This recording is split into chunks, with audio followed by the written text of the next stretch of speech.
नमस्कार। Technical analysis course के 10th episode में आपका स्वागत है। पिछले एपिसोड में हमने हरामी पैटर्न्स के बारे में बात की थी, जैसे कि बुलिश हरामी पैटर्न और बेयरिश हरामी पैटर्न। हरामी पैटर्न का और एक टाइप होता है जिसके बारे में आज हम बात करने वाले हैं। साथ ही हम कुछ और पैटर्न्स के बारे में भी आज बात करने वाले हैं। तो सबसे पहले आज हम बात करने वाले हैं हरामी क्रॉस के बारे में। जैसे कि हमने देखा है कि हरामी पैटर्न में दो कैंडल्स होती है, एक मदर कैंडल और एक बेबी कैंडल। और जो बेबी कैंडल होती है उसकी बॉडी बहुत छोटी होती है। तो कई बार ऐसा होता है कि जो बेबी कैंडल होती है वो दोजी होती है, यानी उसका ओपनिंग और क्लोजिंग सेम होता है। तो जब हरामी पैटर्न में बेबी कैंडल दोजी होता है तब उसे हरामी क्रॉस कहा जाता है। तो बुलिश हरामी क्रॉस कैसे दिखेगा और बेयरिश हरामी क्रॉस कैसे दिखेगा, इसे आप यहाँ सामने देख सकते हो। बुलिश हरामी क्रॉस में जो पहली कैंडल होती है यानी मदर कैंडल होती है वो उसी तरह होती है और वो रेड कलर की ही होती है। बस दूसरी कैंडल जो होती है यानी बेबी कैंडल होती है वो दोजी होती है।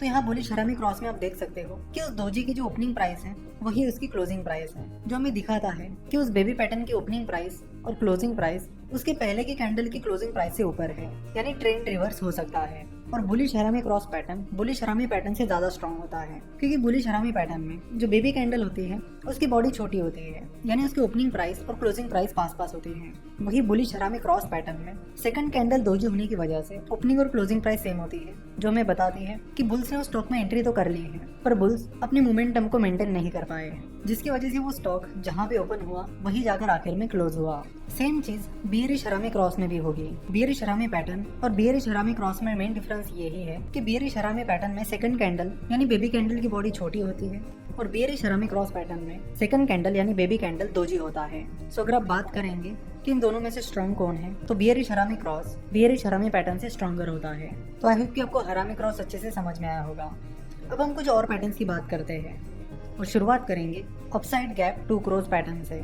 जैसे कि आप यहाँ पर देख सकते हो कि upside gap two crow pattern 3 candle से बना हुआ होता है। पहली कैंडल ग्रीन कैंडल होती है, दूसरी कैंडल रेड कैंडल होती है और तीसरी कैंडल भी रेड कैंडल ही होती है। तो यहाँ पर जो पहली कैंडल है और दूसरी कैंडल है उनकी बॉडी के बीच हमेशा गैप रहता है, इसलिए इस पैटर्न के नाम में अपसाइड गैप ये वर्ड यूज किया गया है। तो जैसे कि हमें नाम से पता चलता है कि upside gap two crow pattern अब ट्रेंड के दौरान आता है, जिसमें शेयर की प्राइसेस लगातार ऊपर चली जा रही है और वो स्टॉक अपने नए नए हाई तैयार कर रहा है। उसी बीच एक रेड कैंडल वहाँ पे तैयार होती है जो कि इस पैटर्न की सेकंड कैंडल है। तो upside gap two crow pattern की पहली कैंडल हमें बता दी है कि अप ट्रेंड चल रहा है और ये पहली ग्रीन कैंडल हमें इंडिकेशन देती है कि अपसाइड ट्रेंड लगातार चल रहा है और उस स्टॉक में बुल सवार है। उसके बाद फर्स्ट कैंडल और सेकंड कैंडल की बॉडी के बीच का जो गैप है वो हमें इंडिकेट करता है कि सेकंड कैंडल पहली कैंडल की क्लोजिंग प्राइस से ऊपर ओपन हुई है, यानी वो स्टॉक शुरुआत में तो ऊपर जा रहा था लेकिन दिन के आखिर तक वो स्टॉक उसकी ओपनिंग प्राइस से नीचे क्लोज हो गया, जिसकी वजह से वो सेकंड कैंडल रेड हो गई। तो ये सेकंड कैंडल हमें बताती है कि अल्दो मार्केट अच्छी खासी प्राइस पर ओपन हुआ था, उसके बाद वो स्टॉक उस बुलिश मोमेंटम को मेंटेन नहीं कर पाया और वो स्टॉक उसकी ओपनिंग प्राइस से नीचे आकर क्लोज हुआ। लेकिन अभी भी आप देखोगे तो इस सेकंड कैंडल की क्लोजिंग प्राइस फर्स्ट कैंडल की क्लोजिंग प्राइस से ऊपर है।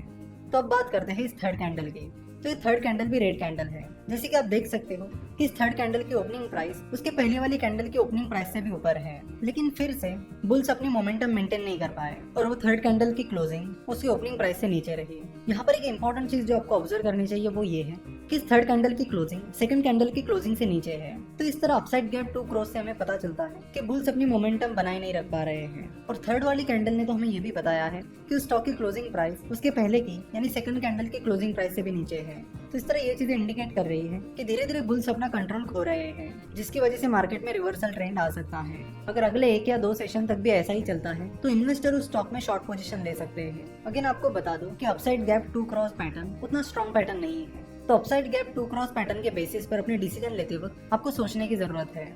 अब हम बात करेंगे 3 ब्लैक क्रॉस के बारे में।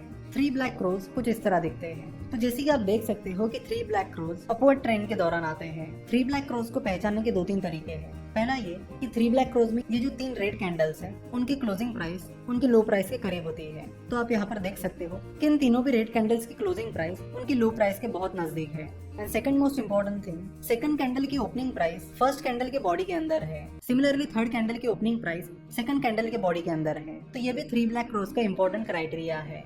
चलो तो देखते हैं कि 3 ब्लैक क्रॉस के पीछे की थॉट प्रोसेस क्या है। मार्केट में अपट्रेंड चल रहा है, उसी बीच एक रेड कैंडल आ जाती है जो हमें बताती है कि मार्केट में ट्रेंड चेंज हो रहा है। देन जो सेकंड रेट कैंडल है वो हमें बताती है कि उस दिन उस स्टॉक की ओपनिंग प्राइस उसके पहले के कैंडल के दिन से कम है। सिमिलरली उसकी क्लोजिंग प्राइस भी उसके पहले के कैंडल से कम है। यही चीज तीसरे कैंडल के दिन भी हुई। तीसरे कैंडल की ओपनिंग प्राइस सेकंड कैंडल की ओपनिंग प्राइस से कम है। सिमिलरली तीसरे कैंडल की क्लोजिंग प्राइस भी उसके पहले के कैंडल की क्लोजिंग प्राइस से कम है, जो हमें बता रहा है कि बियर्स लगातार मोमेंटम में आ रहे हैं और अपना मोमेंटम बनाए रख पा रहे हैं। तो 3 ब्लैक क्रोज हमें बियरिश ट्रेंड का कंफर्मेशन देते हैं। पर 3 ब्लैक क्रोज पैटर्न के साथ दिक्कत ये है कि ये पैटर्न पूरा होने में 3 दिन लगते हैं और ये बड़ा एक क्लियर कट पैटर्न है, जिसकी वजह से कई बार ट्रेडर्स के हाथ से अच्छी खासी अपॉर्चुनिटीज चली जाती है।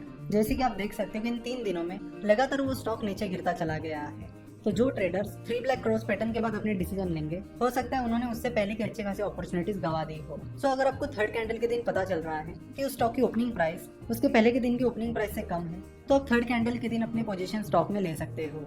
3 ब्लैक क्रॉस पैटर्न के बाद अब हम बात करेंगे 3 व्हाइट सोल्जर्स पैटर्न के बारे में। 3 व्हाइट सोल्जर पैटर्न कुछ इस तरह दिखता है। 3 व्हाइट सोल्जर्स में 3 कैंडल्स होती है और ये तीनों भी कैंडल्स ग्रीन कैंडल्स होती है। तो 3 व्हाइट सोल्जर्स को पहचानने का तरीका ये है कि सेकंड ग्रीन कैंडल की ओपनिंग प्राइस उसकी पहली वाली कैंडल से ऊपर रहेगी। सिमिलरली इस सेकंड कैंडल की क्लोजिंग प्राइस उसकी पहली वाली कैंडल की क्लोजिंग प्राइस से ऊपर रहेगी। सेम चीज थर्ड कैंडल के बारे में भी लागू होती है। थर्ड कैंडल की ओपनिंग प्राइस सेकंड कैंडल की ओपनिंग प्राइस से ऊपर होगी और थर्ड कैंडल की क्लोजिंग प्राइस सेकंड कैंडल की क्लोजिंग प्राइस से ऊपर होगी।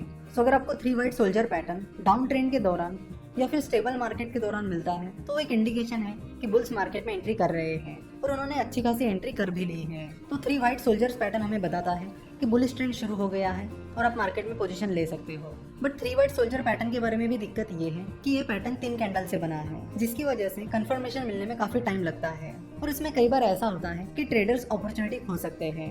इसलिए अगर आप इस पैटर्न को तीसरे दिन की शुरुआत में ही पहचान लेते हो और देख लेते हो कि तीसरे कैंडल के दिन स्टॉक की ओपनिंग प्राइस उसकी पहले वाली कैंडल से ज्यादा है, तो उस दिन आप उस स्टॉक में एंट्री कर सकते हो या फिर आप उस पूरे पैटर्न का इंतजार कर सकते हो, यानी तीसरे दिन तक स्टॉक क्लोज होने का इंतजार कर सकते हो और उसके अगले दिन मार्केट में अपनी पोजीशन ले सकते हो। तो आज हमने हरामी cross, upside gap 2 cross, 3 black cross और 3 व्हाइट सोल्जर्स पैटर्न के बारे में बात की। नेक्स्ट एपिसोड में हम पियर्सिंग पैटर्न और काउंटर अटैक लाइंस के बारे में बात करेंगे और उन्हें डिटेल में समझेंगे। आशा करता हूँ कि आपको आज समझाए गए सारे पैटर्न्स अच्छे से समझ में आए होंगे। हमसे जुड़े रहने के लिए आप हमें फेसबुक, ट्विटर और इंस्टाग्राम पर फॉलो कर सकते हो। हमसे जुड़े रहने के लिए आपका बहुत बहुत धन्यवाद।